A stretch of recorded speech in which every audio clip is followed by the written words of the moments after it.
All right, let's get right into it. We're about to pull back the curtain on what might be one of the most powerful psychological engines ever built. We're not just going to look at how TikTok grabs our attention, we're going to deconstruct it piece by piece, and then figure out how we can hijack that exact same system to build unstoppable discipline in our own lives. So listen to this. This is a quote from a leaked internal document from TikTok. If anyone watches our platform for just 35 minutes, they will never leave it. I mean, that is a chillingly confident claim, right? 35 minutes and they think they have you for life. So the big question is, how? Well, it's not magic. It's pure neuroscience. And we're going to break down the exact code they're using. You know, to really understand this machine, we have to go back to its super strange, almost accidental beginning. And you might not believe this, but the DNA of TikTok, it actually started with a complete and total failure in education, of all things. So picture this. It's 2014, and an app called Cicada is launched. It's supposed to be for education with these short little lectures. And it fails, completely bombs, because nobody would actually finish the videos. Then the founder, Alex Zhu, he has this aha moment on a train. He's watching these teenagers and they're not studying. They're just having fun, listening to music, taking goofy pictures. And he realizes you can't fight human psychology, you have to work with it. That big insight led to Musical.ly, which, as we know, was later bought by ByteDance, fused with their crazy powerful AI, and became the TikTok we see today. Okay.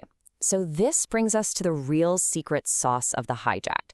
It's not just one little trick, it's this incredibly sophisticated system of 7 different psychological principles, and they're all working together seamlessly. So let's break them down one by one. Principle number 1, and this might be the most important of all, the frictionless start. The idea is to eliminate any and all resistance. I mean, let's be honest, our brains are kind of lazy. They are always looking for the path of least effort. And TikTok, well, they understand this better than pretty much anyone. And check this out. There's a brilliant study that proves this. Researchers found that in countries where you had to actively uncheck a box to opt out of being an organ donor, the donation rates went through the roof. Why? Because doing nothing was just the easiest option. TikTok applies this masterfully. The second you open the app, a video just starts playing. They don't ask you what you want to see. There's no menu. Before your brain can even ask, hey, do I want to watch this? You're already watching it. The decision has been made for you. So, they've got you in the door. What's next? They make sure you can't look away. They completely take over your screen. There are no other suggested videos on the side, no links, zero distractions. It is just you and the video. And this puts your brain into the state of flow, what some people call time distortion, where you just completely lose all track of time. Now this is the secret ingredient for that endless scroll we all get trapped in. See, our brains rely on outside signals to tell us when we're done with something, like turning the last page of a chapter in a book or seeing the bottom of your dinner plate. Well, TikTok just removes them, all of them. This is so perfectly shown by this wild experiment with a bottomless soup bowl. They had these participants eating from bowls that would secretly refill themselves from the bottom. And the results? They ate 73% more soup than the people with normal bowls. Why? Because they never got that visual cue, that empty bowl, telling them they were full. TikTok is a bottomless bowl of content. There is literally no end, so your brain never gets the signal to stop. Okay, this one is huge. This principle right here is what turns using the app from just a fun activity into a form of, well, gambling. Our brains are hardwired to crave novelty and surprise.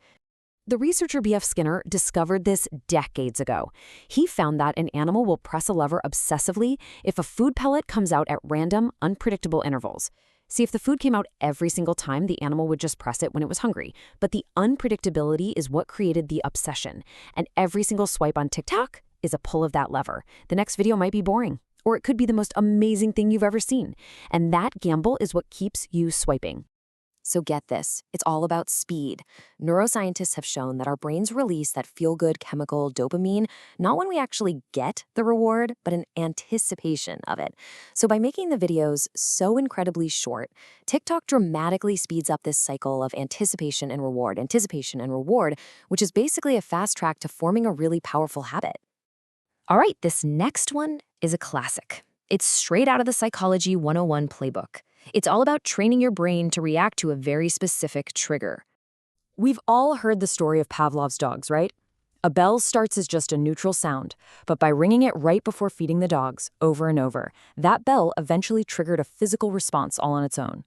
Well, every time your phone makes that specific TikTok notification sound, they are ringing Pavlov's bell. They're conditioning your brain to anticipate a reward.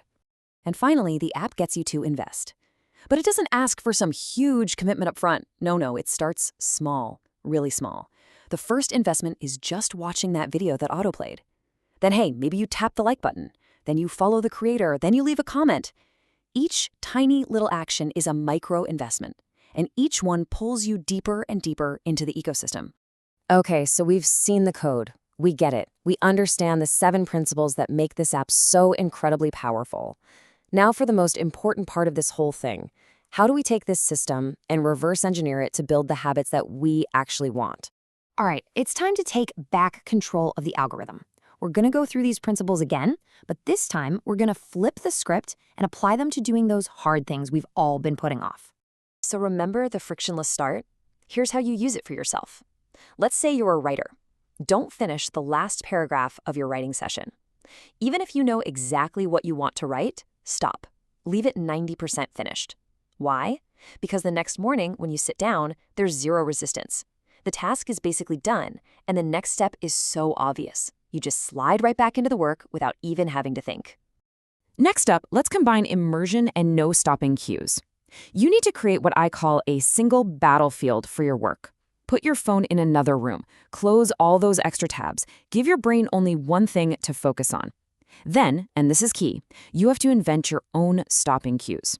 Don't just work on the project. Decide, I am going to write the ugly first draft. And when that's done, you get that feeling of completion. You've created your very own empty soup bowl. Now for the fun part, rewards.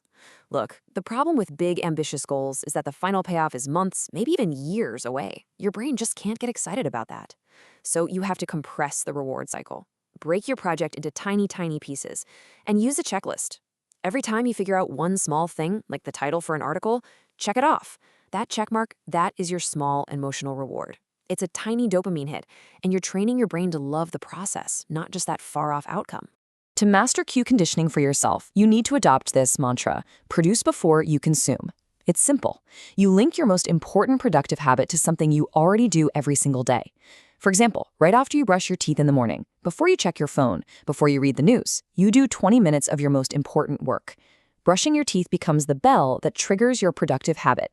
And finally, let's use that micro-investment loop on that huge, scary project you've been avoiding. Don't even think about writing the whole thing. Just make the absolute tiniest investment possible. Step 1, open your computer and create a new folder for the project. That's it. Done. Step 2, create a new blank document inside it. Done. Now step 3, just write one sentence. That's all. You're building momentum with these tiny, easy commitments, and it makes taking the next step feel effortless. So here's the bottom line. The exact same principles that are used to make us scroll for hours on end can be used to make us build, create, and learn. This isn't about willpower. It's about understanding the system your brain runs on and pointing it in the direction that you choose. You literally have the source code now. You now understand the algorithm that has captured the attention of the entire world. So the only question left is, what are you going to build with it? What are those hard things you're finally going to train your brain to not just do, but to actually crave? The choice is all yours.